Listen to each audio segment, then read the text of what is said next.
हमारी संस्कृति, हमारे संस्कार सदा रहें हमारे साथ। सब्सक्राइब करें तिलक। हे राम, सत्य का अनुभव स्वयं करो, दूसरे के अनुभव पर विश्वास न करो। सत्य का एकमात्र प्रमाण है उसका प्रत्यक्ष दर्शन। जो गुरु यह कहे मैंने देखा है और तुम नहीं देख सकते, उसे गुरु न मानो। और जो यह कहे कि तुम भी प्रयत्न करो, मैं तुम्हें दिखा सकता हूं, वही सच्चा गुरु है, उसी पर विश्वास करो। अज्ञानी उस मूर्ख की भांति है जो सोने से भरे हुए संदूक पर बैठकर भीख मांग रहा है।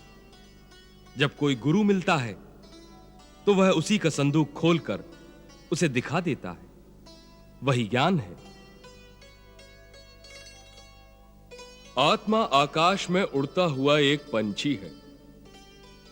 जैसे आकाश की ऊंचाई से धरती के ऊंचे ऊंचे पहाड़ भी बहुत छोटे दिखाई देते हैं, उसी प्रकार आत्मा की ऊंचाई से जीवन को देखा जाए तो जिन बातों को प्राणी बहुत बड़ा समझता है वो बहुत गौड़ हो जाती है। आत्मा जितनी ऊंचाई पर होगी उतनी ही दूर तक पीछे और आगे की धरती दिखाई देगी। ऊंचाई से आप देख सकते हैं कि इस कठिन पहाड़ के उस पार एक सुंदर झील भी है। इसी को त्रिकाल दर्शन कहते हैं। भगवान, वेद और श्रुति के अनुसार सबसे बड़ा धर्म क्या है और सबसे बड़ा दुष्कर्म क्या है? सबसे बड़ा धर्म है अहिंसा, अहिंसा परमो धर्म। और सबसे बड़ा दुष्कर्म है पराई निंदा। गुरुवर, सबसे बड़ा दुख किसमें है और सबसे बड़ा सुख किसमें मिलता है? दरिद्रता ही सबसे बड़ा दुख है। सुख का अर्थ है जहां कोई अशांति ना रहे।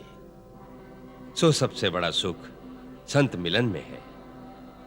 जैसे गंगा जल से शरीर अंदर और बाहर से पवित्र होता है, उसी प्रकार संतों का मिलन मन और आत्मा को सुख पहुंचाता है और शांति देता है। महाराज, संत और असंत के क्या लक्षण हैं? संत और असंत की बड़ी सहज ही निशानी है। संत दूसरों की भलाई के लिए दुख सहते हैं और असंत दूसरों के विनाश के लिए दुख सहते हैं। जो संत को दुख देता है वो उसका भी भला करता है। जैसे चंदन का वृक्ष, जो कुल्हाड़ा उसे काटता है, चंदन उसे भी अपनी सुगंधी दे देता है। संत का सहज स्वभाव है परोपकार, और असंत का स्वभाव है कि दूसरों के विनाश करने के लिए अपना भी नाश कर लेता है।